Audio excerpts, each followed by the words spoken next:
A mais de 1.200 quilômetros da Ucrânia, a Rússia estava protegendo algo insubstituível. Outra de suas principais artérias para a máquina de guerra de Putin estava oculta. A Rússia achava que a artéria estava segura. A Ucrânia acabou de cortá-la completamente em um único ataque cirúrgico que muda tudo. A Ucrânia destruiu uma instalação petrolífera crucial. Putin só pode assistir a artéria sangrar, enquanto a Ucrânia o confronta com a nova realidade da guerra que ele iniciou. Vamos à República do Tartaristão. Situado na confluência entre os rios Kama e Volga, o Tartaristão nunca deveria estar no radar da Ucrânia. Está dentro da Federação Russa, e tão no interior que os drones da Ucrânia teriam que viajar mais de 1.000 quilômetros ou mais de 600 milhas só para chegar lá. A República deveria ser segura, ideal para Putin posicionar importantes instalações petrolíferas russas, já que a Ucrânia não teria como atacar. Você provavelmente já sabe onde isso vai dar. Putin estava totalmente errado. A Ucrânia comprovou isso com um ataque devastador em 23 de fevereiro que abalou a Rússia e causou grandes problemas em um oleoduto essencial para o dinheiro sujo do petróleo russo. Ao amanhecer em Almetievsk, Tartaristão, os moradores tiveram uma manhã diferente, sem o habitual despertar tranquilo. O som das sirenes dominou o ar, junto ao toque desesperado das apitos das fábricas, enquanto explosões poderosas sacudiam o distrito. Essas explosões, apesar de assustadoras, não foram causadas por armas direcionadas aos civis de Almetievsk. A Ucrânia enviou suas armas de longo alcance mais poderosas ao distrito, todas focadas em um alvo militar, a principal estação de bombeamento de petróleo de Kaliakino, da JSC Transnieved Pricamia. Os drones da Ucrânia viajaram mais de 1.200 quilômetros, ou cerca de 745 milhas, para alcançar esse alvo, e atacaram um por um a estação de bombeamento que alimenta o enorme oleoduto Druzhba, que a Rússia vem usando para gerar renda desde o início da invasão de Putin. A Ucrânia não atingiu uma instalação de petróleo comum. Segundo a New Sky, Kaliakino é uma das principais artérias petrolíferas da Rússia. É um misturador estratégico do setor de energia russo, onde o petróleo da Sibéria Ocidental e do Ural-Volga se acumula. As matérias-primas são misturadas conforme exigido para exportação e enviadas sob pressão ao oleoduto Druzhba e terminais marítimos, relata o canal sobre o ataque ucraniano em 23 de fevereiro. E continuou dizendo o que pode ser o principal motivo pelo qual a Ucrânia escolheu esta estação de bombeamento em particular, em vez de todas as outras. Cerca de 1/3 das exportações de petróleo da Rússia passa por esta estação. Vamos discutir o prejuízo financeiro que a Ucrânia causou à Rússia daqui a alguns minutos. Vamos focar nos danos visíveis após o último ataque em profundidade da Ucrânia. De acordo com a Ukrinform, os drones que a Ucrânia enviou para Tartaristão foram operados pelo Serviço de Segurança da Ucrânia, ou SBU, e eles conseguiram vários acertos ao longo do ataque. Uma fonte do SBU disse à Ukrinform que 6 explosões ocorreram nas estações de bombeamento, e pelo menos um drone ucraniano atingiu diretamente os tanques de óleo da instalação. Um incêndio de grandes proporções foi o resultado, e tanto fotografias quanto vídeos desse incêndio já foram parar no Telegram. Como de costume, o veículo russo Astra foi um dos primeiros a revelar a dimensão dos danos que a Ucrânia causou à artéria oculta de petróleo da Rússia. Ele compartilha vários vídeos que foram claramente gravados de uma distância enorme do local do ataque da Ucrânia. Chamas enormes sobem ao céu noturno, e imagens geolocalizadas permitiram à Astra confirmar que a estação de bombeamento de Kaliakino foi o principal alvo do ataque de drones da Ucrânia. O primeiro quadro foi capturado a cerca de 3,5 a 4 quilômetros da estação de bombeamento, e o segundo vídeo a 5 quilômetros segundo a Astra, o que evidencia a grande proporção do incêndio causado pela Ucrânia. Um incêndio visível a essa distância precisa ser tão grande que pode levar dias para apagar. Mesmo após controlar o fogo, a Rússia enfrentará o desafio dos reparos, podendo deixar a estação de bombeamento de petróleo inativa por semanas ou meses. Diante de um incêndio visível de longe, a Rússia repetiu sua reação habitual após ataques ucranianos bem-sucedidos. Mentiu descaradamente. Militani compartilha os comentários feitos por autoridades russas após o ataque, que disseram: sistemas de defesa aérea em serviço neutralizaram um vante no céu sobre o distrito de Almetievsk. A queda de destroços na zona industrial causou um incêndio localizado. Sério, Rússia, vamos repetir a desculpa dos destroços de drones?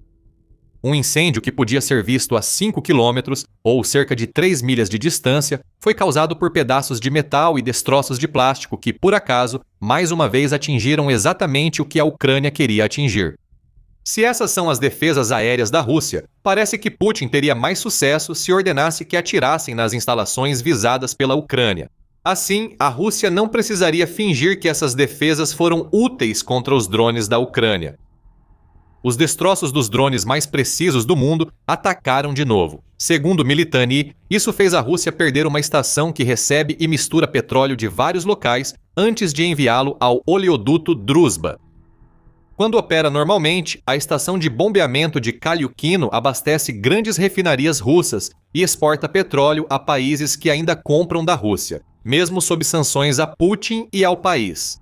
Você poderia até chamar o que a Ucrânia acabou de fazer de um gesto obsceno direcionado diretamente a um dos países que a Rússia abastece com seu petróleo ilícito. Vamos voltar a esse país em breve. Militani afirma que a estação de bombeamento atingida pela Ucrânia pode bombear até 350 mil toneladas de petróleo por dia. O veículo afirma que isso equivale a 4,2 milhões de toneladas por ano, mas a conta não fecha. O Militani quis dizer que a estação Kaliukino recebe 350 mil toneladas de petróleo por mês, o que então soma aos 4,2 milhões por ano, ou fez a conta errada. 350 mil toneladas de petróleo por dia resultam em 127,75 milhões anuais, valor próximo às mais de 100 milhões, citadas pelo pesquisador sênior do Centro de Políticas do Cáspio, Dr. Eric Rudenshold, em postagem sobre o ataque da Ucrânia no LinkedIn. O número de mais de 100 milhões parece ser o mais provável de estar correto, e isso nos leva diretamente aos motivos pelos quais a Ucrânia realizou esse ataque em particular. Resolver o problema do oleoduto Druzhba é um dos principais motivos. Já dissemos que a estação Kaliukino processa cerca de 30% do petróleo bruto russo exportado por rotas principais, como o oleoduto Druzhba. Esse petróleo vem de várias fontes diferentes, incluindo o próprio Tartaristão, além da Sibéria Ocidental, Bashkortostan e Udmurtia. Em outras palavras, o que a Ucrânia acabou de eliminar é um nó-chave dentro de uma enorme rede que existe unicamente para manter o fluxo de dinheiro entrando na Rússia. Antes da invasão de Putin, esse dinheiro ajudava os russos. Agora, está sendo gasto na invasão catastrófica que o líder da Rússia começou há 4 anos.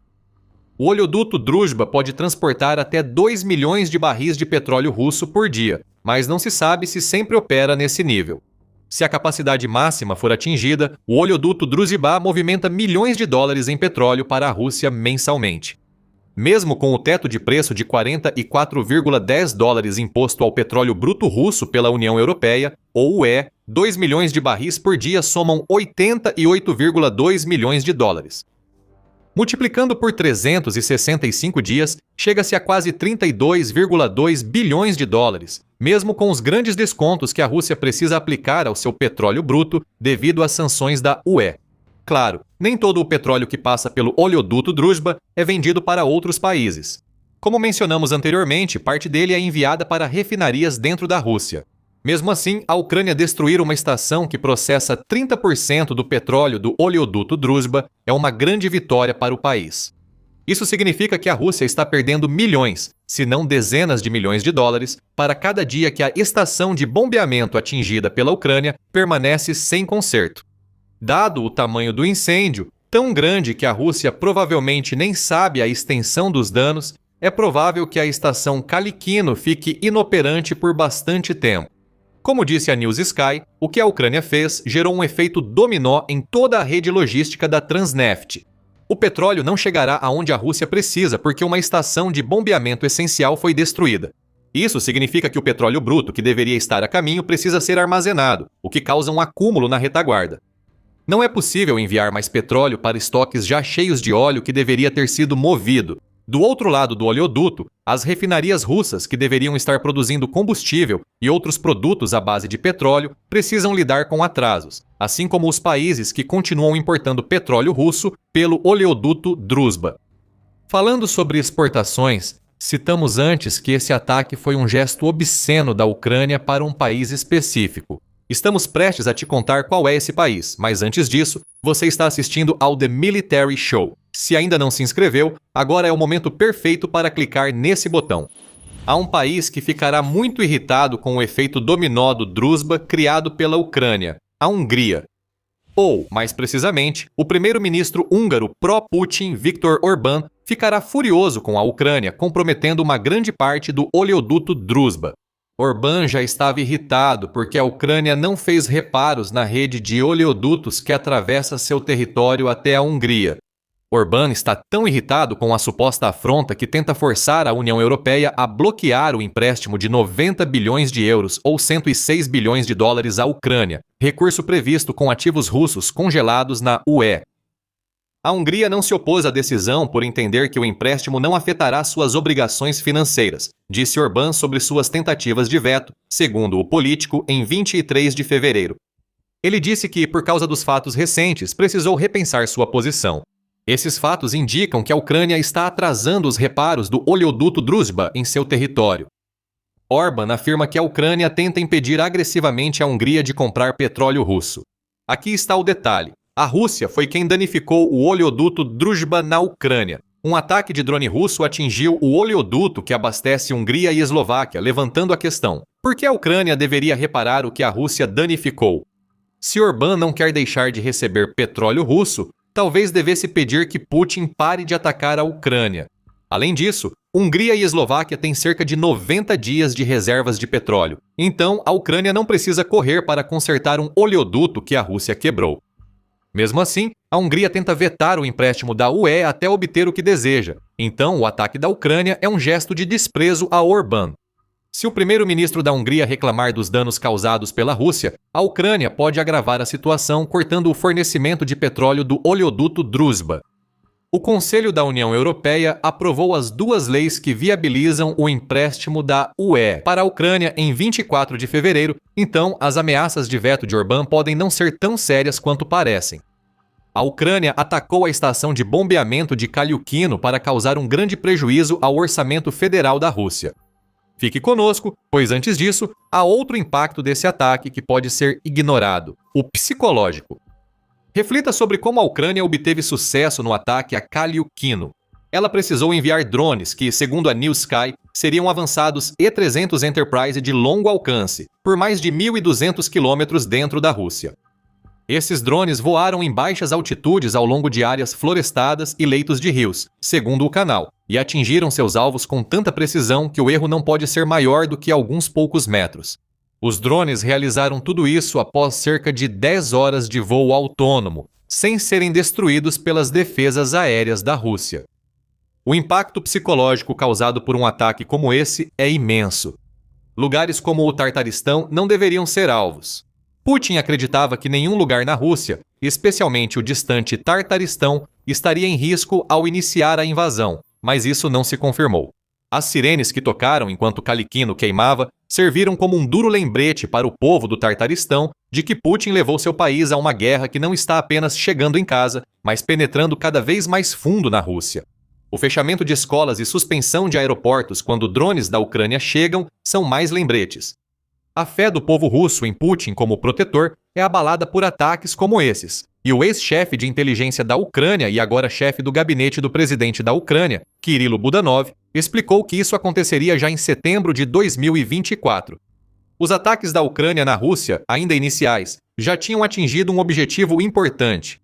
Budanov afirma que o principal efeito desses ataques em profundidade foi abalar a crença dos russos de que vivem em um país seguro.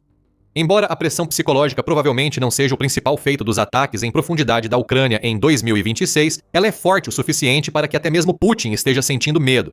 Em março de 2025, quando Putin estava pressionando por um cessar-fogo parcial, em vez do total que estava sendo oferecido na época, ele fez questão de pedir que esse cessar-fogo incluísse ataques de longo alcance. Putin teme os drones ucranianos de longo alcance e os danos que podem causar ao povo russo. E no fim das contas, é Putin quem está assistindo enquanto o país que ele lidera sangra financeiramente como resultado de ataques como o que acabamos de ver no Tartaristão. Assim, retornamos ao aspecto financeiro. A News Sky ressalta que a ação da Ucrânia prejudica o orçamento da Rússia, majoritariamente sustentado por impostos sobre receitas do petróleo e gás vendidos por oleodutos como o Druzhba. Uma estação de bombeamento importante parando significa que menos dinheiro é gerado, como já estabelecemos anteriormente. Não citamos como o último ataque da Ucrânia foi perfeitamente cronometrado. Segundo o Instituto de Estudos de Energia de Oxford, petróleo e gás correspondem a 30% a 50% da receita do orçamento federal russo anualmente. Apesar de a Rússia não depender totalmente de uma única fonte, esses percentuais já são suficientes para que qualquer interrupção no setor de energia cause grandes problemas.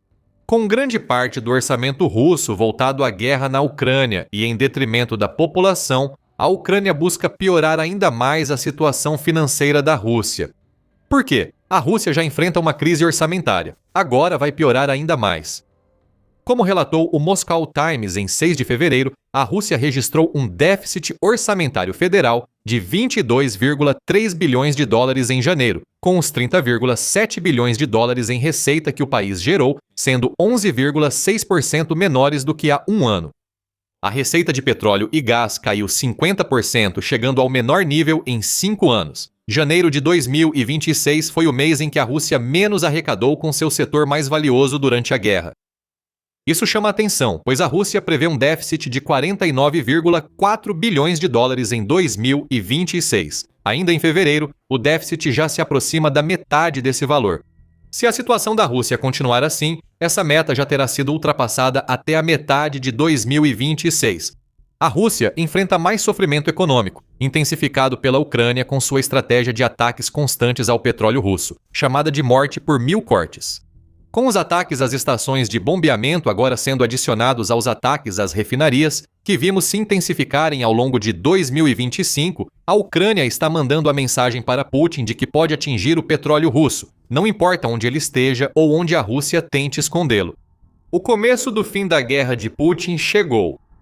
Com o ataque ao Tartaristão, a Ucrânia intensificou uma campanha que vai forçar a Rússia a sofrer muito antes das tropas de Putin conseguirem tomar o território desejado. Há apenas algumas semanas, comentamos sobre um dos ataques mais impressionantes da Ucrânia em território russo, demonstrando sua capacidade de realizar operações históricas. Nenhum lugar na Rússia está seguro, nem mesmo um ponto-chave na guerra de mísseis. Para saber como a Ucrânia iniciou fevereiro com um ataque de longo alcance, confira Novi. E se você gostou deste vídeo, lembre-se de se inscrever no The Military Show. Assim você sempre fica sabendo dos ataques em profundidade mais importantes que a Ucrânia realiza. E como sempre, obrigado por assistir.